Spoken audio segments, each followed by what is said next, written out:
High students, ഇന്ന് നമ്മൾ പഠിക്കാൻ പോകുന്നത് 9ാം ക്ലാസ്സിലെ 3rd ചാപ്റ്റർ പാരലൽ ലൈൻസ് അഥവാ സമാന്തര വരകളിലെ 7ാമത്തെ ഭാഗമാണ്. അതായത് പേജ് നമ്പർ 50-ലെ ക്വസ്റ്റ്യൻസ് ആണ് നമ്മൾ ചെയ്തുകൊണ്ടിരുന്നത്. 1ഉം 2ഉം ക്വസ്റ്റ്യൻസ് കഴിഞ്ഞ ക്ലാസ്സിൽ ചെയ്തു. ബാക്കി ക്വസ്റ്റ്യൻസ് നമുക്കിതിൽ ചെയ്യാം. അതായത് 3ാമത്തെ ക്വസ്റ്റ്യൻ ആദ്യം ചെയ്യാം. ക്വസ്റ്റ്യൻ ഇതാണ്: in the picture below 2 corners of a parallelogram are joined to the midpoints of 2 sides. Prove that these lines cut the diagonal in the picture into 3 equal parts. അതായത് ചുവടെയുള്ള ചിത്രത്തിൽ ഒരു സാമാന്തരികത്തിൻ്റെ 2 മൂലകളെ 2 വശങ്ങളുടെ മധ്യബിന്ദുക്കളുമായി യോജിപ്പിച്ചിരിക്കുന്നു. ഈ വരകൾ ചിത്രത്തിലെ വികർണത്തെ 3 സമഭാഗങ്ങളാക്കുന്നു എന്ന് തെളിയിക്കുക. ഇവിടെ ഫിഗർ തന്നിട്ടുണ്ട്. അപ്പോൾ നമുക്ക് സാധാരണ ചെയ്യുന്ന പോലെ പേര് കൊടുക്കാം. പാരലോഗ്രത്തിന് ABCD എന്ന് പേര് കൊടുത്തു. ഇനി AB-യുടെ മിഡ് പോയിന്റിന് P എന്ന് പേര് കൊടുക്കാം. CD-യുടെ മിഡ് പോയിന്റിന് Q എന്ന് പേര് കൊടുക്കാം. പിന്നെ ഈ ഡയഗണൽ അഥവാ വികർണം, അത് പച്ച കളറിലെ വര, ഇതിൽ 2 പോയിന്റ്സ് വേണമല്ലോ. അപ്പോൾ ഇത് R-ഉം ഇത് S എന്നും പേര് കൊടുക്കാം. ഇനി ഇവിടെ ABCD ഒരു പാരലോഗ്രം അഥവാ സാമാന്തരികമാണെന്ന് പറഞ്ഞിട്ടുണ്ട് അല്ലേ. ഒരു സാമാന്തരികം അഥവാ പാരലോഗ്രത്തിന്റെ പ്രത്യേകത എന്താ? Opposite sides equal and parallel ആണ്. അപ്പോൾ ഓപ്പോസിറ്റ് സൈഡ്സ് ഇവിടെ ഏതൊക്കെയാണ്? AB ഈക്വൽ ടു CD ആണ് അല്ലേ. AB പാരലൽ CD ആണല്ലോ. ഇനി ഇവിടെ പറഞ്ഞിട്ടുണ്ട് ഈ പോയിന്റ് B എന്ന കോർണറിൽ നിന്ന് ഓപ്പോസിറ്റ് സൈഡിന്റെ മിഡ് പോയിന്റ് ആയ Qയിലേക്കും വരച്ചിരിക്കുന്നു. അതേപോലെ D എന്ന പോയിന്റിൽ നിന്ന് ഓപ്പോസിറ്റ് സൈഡിലെ മിഡ് പോയിന്റ് ആയ Pയിലേക്കും വരച്ചിരിക്കുന്നു. മധ്യബിന്ദുക്കളാണ് Pയും Qയും. ആരുടെ? AB-യുടെ മധ്യബിന്ദുവാണ് P, CD-യുടെ മധ്യബിന്ദുവാണ് Q. അപ്പോൾ P മുതൽ B വരെയുള്ള ദൂരം PB എന്ന് പറയുന്നത് ഈ AB-യുടെ പകുതിയല്ലേ. അപ്പോൾ ഇതിന് ഹാഫ് AB എന്ന് എഴുതാമല്ലോ. അതേപോലെ DQ എന്ന് പറയുന്നതോ, DQ എന്ന് പറയുന്നതും ഹാഫ് CD ആന്ന് എഴുതാമല്ലോ. ഇനി നമുക്കറിയാം AB ഈക്വൽ ടു CD ആണെന്നറിയാമല്ലോ. അപ്പോൾ ഹാഫ് AB-യും ഹാഫ് CD-യും ഈക്വൽ ആയിരിക്കുമല്ലോ. ഇത് ഈ റൈറ്റ് സൈഡ് രണ്ടും ഈക്വൽ ആണെങ്കിൽ ലെഫ്റ്റ് സൈഡും ഈക്വൽ ആണല്ലോ. അപ്പോൾ ഇതിൽ നിന്ന് നമുക്ക് എന്തെഴുതാം? Therefore, PB equal to DQ എന്ന് എഴുതാമല്ലോ. കാരണം എന്താണ്? AB ഈക്വൽ ടു CD ആണ്. AB-യും CD-യും തുല്യമാണ്. അപ്പോൾ അതിൻ്റെ പകുതികളും തുല്യമായിരിക്കും. അതായത് PB-യും DQ-യും തുല്യമാണ്. ഇനി AB പാരലൽ CD ആണല്ലോ. AB പാരലൽ CD ആകുമ്പം അതിൻ്റെ പകുതി half AB parallel half CD ആണല്ലോ. അതായത് PB പാരലൽ DQ ആണല്ലോ. അപ്പോൾ ആ 2 പോയിന്റ് നമുക്ക് എഴുതാം. PB പാരലൽ DQ ആണ്, PB ഈക്വൽ ടു DQ ആണ്. PB DQന് സമാന്തരവുമാണ്, തുല്യവുമാണ്. അപ്പോൾ ഈ 2 പോയിന്റിൽ നിന്ന് നമുക്ക് എന്തെഴുതാം? PBQD. ഇതൊരു പാരലോഗ്രമാണെന്ന് നമുക്ക് എഴുതാം. Therefore, PBQD is A parallelogram. PBQD ഒരു സാമാന്തരികമാണ്. ഇനി നമുക്ക് RCD, ഈ ട്രയാങ്കിൾ എടുക്കാം. RCD കണ്ടല്ലോ RCD, ഈ മുകളിലത്തെ ഈ ട്രയാങ്കിൾ എടുക്കാം. ഇൻ ട്രയാങ്കിൾ RCD, ഈ RCD എന്ന ത്രികോണത്തിൽ DQയും QCയും തുല്യമാണല്ലോ. കാരണം Q മിഡ് പോയിന്റ് ആണ് അല്ലെ. Q മിഡ് പോയിന്റ് ആയതുകൊണ്ട് ഇത് രണ്ടും തുല്യമാണ്. തുല്യമാകുമ്പം അതുപോലെ തന്നെ ആയിരിക്കും. പിന്നെ ഇതെന്താ? പാരലൽ അല്ല. ഈ ചുവന്ന കളറിലെ 2 വരകൾ പാരലലുമാണ്. കാരണം എന്താ? PBQD പാരലലോഗ്രമാണ്. ഇവിടെ നമ്മൾ എഴുതി PBQD സാമാന്തരികമാണ്. അപ്പോൾ ചുവന്ന വരകൾ ഏതൊക്കെയാ? PDയും BQയും പാരലലാണ്, സമാന്തരമാണ് ചുവന്ന വരകൾ. അത് സമാന്തരമായതുകൊണ്ട് അതിനെ കട്ട് ചെയ്യുന്ന ഒരു വരയല്ലേ CD അല്ലേ. അപ്പോൾ അത് 2 തുല്യ ഭാഗങ്ങളായിട്ടല്ലേ മുറിക്കുന്നത് Q എന്ന പോയിന്റിൽ.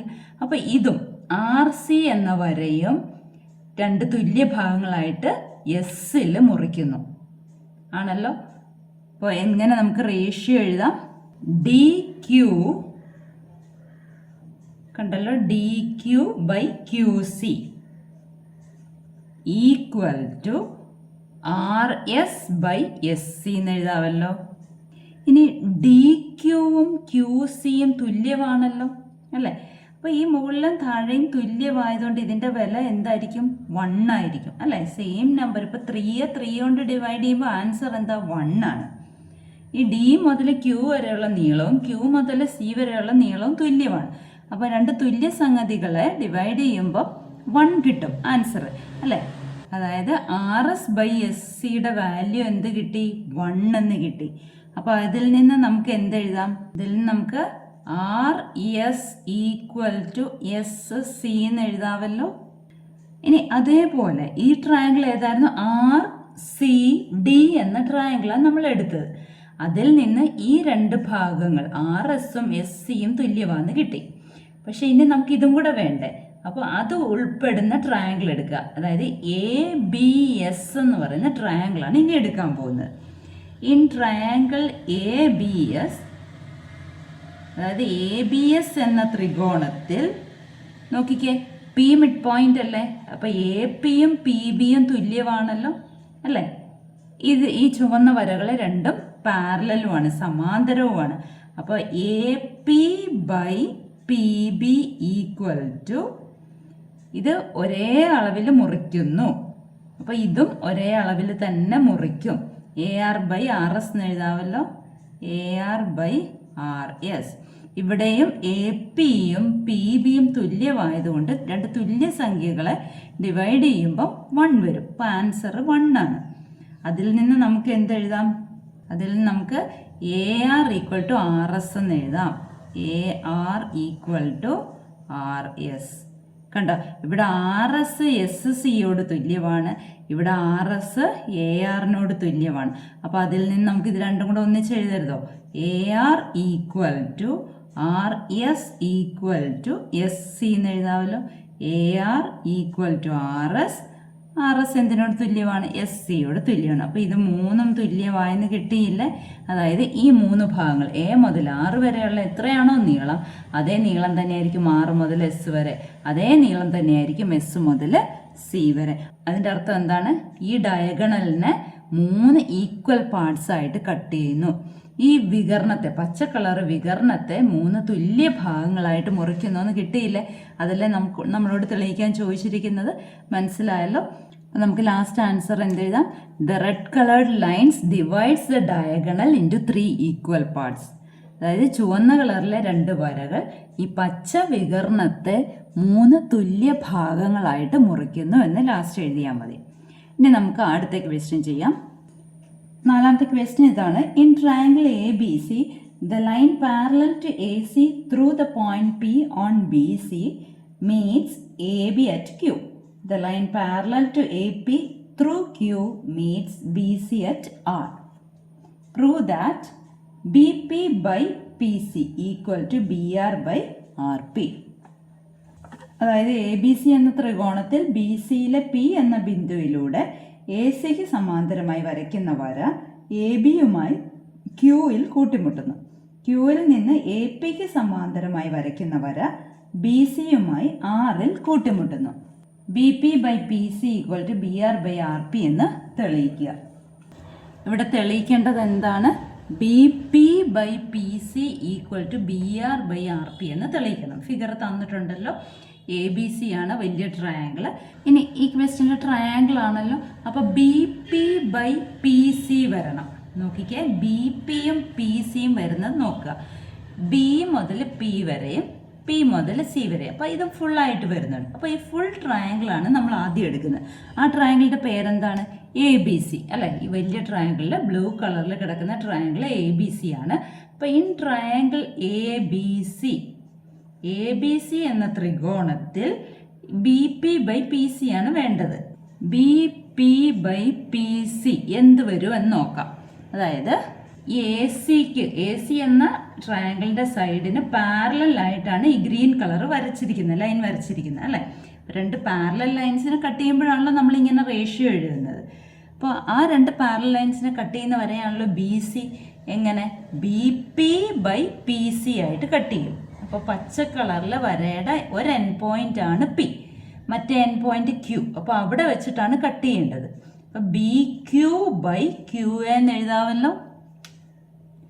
ബി ക്യൂ ബൈ ക്യൂ എന്ന് എഴുതാം. ത്രികോണം എ ബി സിയിൽ B P by P C equal to B Q by Q എന്ന് കിട്ടി. ഇനി നമുക്ക് തെളിയിക്കേണ്ടത് എന്താണ്? B R by R P ആണ് വേണ്ടത്. അപ്പോൾ B R by R P വരുന്നത് എവിടെയാന്ന് നമ്മൾ ഫിഗറിൽ നോക്കുക. ബി മുതൽ ആർ വരെയും ആർ മുതൽ പി വരെയേ വരുന്നുള്ളൂ. അതായത് ഈ ഭാഗം വരുന്നേയില്ല. മനസ്സിലായോ? അപ്പോൾ ട്രയാങ്കിളിൻ്റെ പേരെങ്ങനെയാണ്? എ ബി പി എന്നുള്ള ട്രയാങ്കിളാണ് എടുക്കുന്നത്. അപ്പോൾ in triangle A B P ആ ട്രയാങ്കിളിനകത്ത്, അതായത് ഇത്രയും ഭാഗമില്ല, ഈ സി എന്ന പാർട്ടില്ല, ഇങ്ങോട്ടില്ല, B R by R P ആണ് വേണ്ടത്. ഇവിടുത്തെ റൈറ്റ് സൈഡ് പ്രൂവ് ചെയ്യാനുള്ളതിൽ right side B R by R P ആണ്. അതാണ് നമുക്ക് വേണ്ടത്. ഈക്വൽ ടു, ഇപ്പം എവിടെയാണ് കട്ട് ചെയ്തിരിക്കുന്നത്? ഇവിടെ അല്ലേ, B R by R P. നമ്മൾ പാരലൽ ലൈൻസ് തന്നെയാണ് എടുത്തിരിക്കുന്നത്, ചുവന്ന പാരലൽ ലൈൻസ് ആണ് എടുത്തിരിക്കുന്നത്. ഇതാണല്ലോ ട്രയാങ്കിൾ. അപ്പോൾ അവിടെ പാരലൽ ലൈൻ വന്നിരിക്കുന്നത് ഏതാണ്? ചുവന്ന രണ്ട് ലൈൻസ് ആണ്. അപ്പോൾ ഈ ചുവന്ന ലൈൻ്റെ മറ്റേ അറ്റം നോക്കുക, ക്യൂ ആണ് അല്ലേ. അപ്പോൾ ബി ക്യൂ ബൈ ക്യൂ എന്ന് എഴുതാമല്ലോ. നോക്കിക്കേ, ഇത് ആദ്യത്തെ ഇക്വേഷനും ഇത് രണ്ടാമത്തെ ഇക്വേഷനും, രണ്ടിൻ്റെയും റൈറ്റ് സൈഡുകൾ തുല്യമാണ്. അപ്പം നമുക്ക് എന്തെഴുതാം? ഇവിടെ ആദ്യത്തതിൽ ഏതൊക്കെ ലൈൻസ് ആണ് പാരലൽ? ഈ ഒന്നാമത്തതിൽ ഏതൊക്കെയാണ് parallel lines? A C parallel Q P ആണ് അല്ല, പി ക്യൂ. ഇവിടെ ഏതൊക്കെ രണ്ട് ലൈൻസ് ആണ് parallel? A P parallel R Q. മനസ്സിലായോ? ഇപ്പോൾ ട്രയാങ്കിൾ രണ്ടും രണ്ടാണ് അല്ലേ. ഇതിൽ നിന്ന് നമുക്ക് റൈറ്റ് സൈഡുകൾ തുല്യമായതുകൊണ്ട് ലെഫ്റ്റ് സൈഡുകൾ ഈക്വൽ ആണെന്ന് എഴുതാം. അതായത് B P by P C equal to B R by R P എന്ന് എഴുതാം. നമ്മൾ പ്രൂവ് ചെയ്തില്ലേ? സിമ്പിൾ അല്ലേ? ഇപ്പോൾ രണ്ട് ക്വസ്റ്റ്യൻസും എഴുതി പഠിക്കുക.